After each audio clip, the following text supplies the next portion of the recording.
আপনারা দেখছেন WB24 news, দিনে রাতে জনতার স্বার্থে।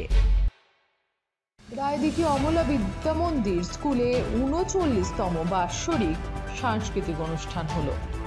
দক্ষিণ ২৪ পরগনা রায়দিঘি থানার অন্তর্গত রায়দিঘি কাছারি ময়দানে অনুষ্ঠিত হলো অমলা বিদ্যা মন্দির স্কুলের ৩৯তম বাৎসরিক সাংস্কৃতিক অনুষ্ঠান। এই অনুষ্ঠানে উপস্থিত ছিলেন স্কুলের সভাপতি ডাক্তার নিতাই চাঁদ পুরকাইত, স্কুলের সম্পাদক সুব্রত পুরকাইত, মনোরঞ্জন দাস, সুধাংশু হালদার, চিত্তরঞ্জন হালদার, সনদ পুরকাইত, আমারু উদ্দিন পেয়াদা, মনোরঞ্জন গায়েন, স্কুলের শিক্ষক শিক্ষিকা, ছাত্রছাত্রীবৃন্দ।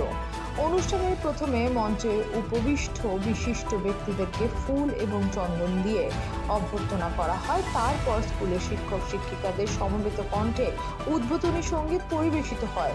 শুরু হয় নাচ গান, আবৃত্তি এবং বক্তৃতা। বিদ্যা মন্দির স্কুলের প্রধান শিক্ষিকা সুলেখা শাসমল মহাশয়া তাঁর জ্বালামুখী বক্তব্য দ্বারা দর্শকগণকে মুগ্ধ করেন।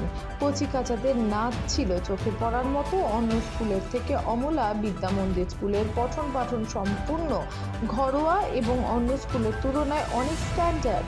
সর্বশেষে নৃত্যনাট্য ছিল কাঞ্চনমালা। স্কুলের ছাত্রছাত্রীদের এই নাটক দেখে এলাকার মানুষজন, স্কুলের অভিভাবক অভিভাবিকা সকলেই মুগ্ধ হয়ে পড়েন। সন্ধ্যে ৫টা থেকে রাত 10টা পর্যন্ত এই অনুষ্ঠানটি সমাপ্ত হয়। স্কুলের ছাত্রছাত্রীরা, শিক্ষক শিক্ষিকারা এই অনুষ্ঠানের ফলে ক্লান্ত হয়ে পড়ার জন্য পরের দিন স্কুল বন্ধ রাখা হয়। সমগ্র অনুষ্ঠানটি সুন্দর হবার জন্য রায়দিঘিবাসীর মানুষেরা কুর্নিশ জানান। রায়দিঘি থেকে তপন কুমার দাসের রিপোর্ট, WB24 নিউজ।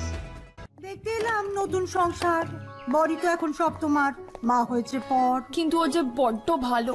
কিসে ভালো হলো? আসুন মা, খেতে বসুন, লাঞ্চ আপনার রেডি।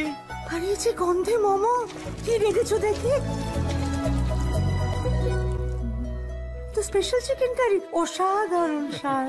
আসলে তো সানরাইজ চিকেন কারি মশলা করলো বাজিমা। আশীর্বাদ নিও। সানরাইজ চিকেন কারি মশলা, যোগ যোগ জিও। আমাদের খবর যদি আপনাদের ভালো লেগে থাকে তাহলে এখনই আমাদের চ্যানেলটি সাবস্ক্রাইব করুন এবং নোটিফিকেশন পেতে বেল আইকনটি প্রেস করুন।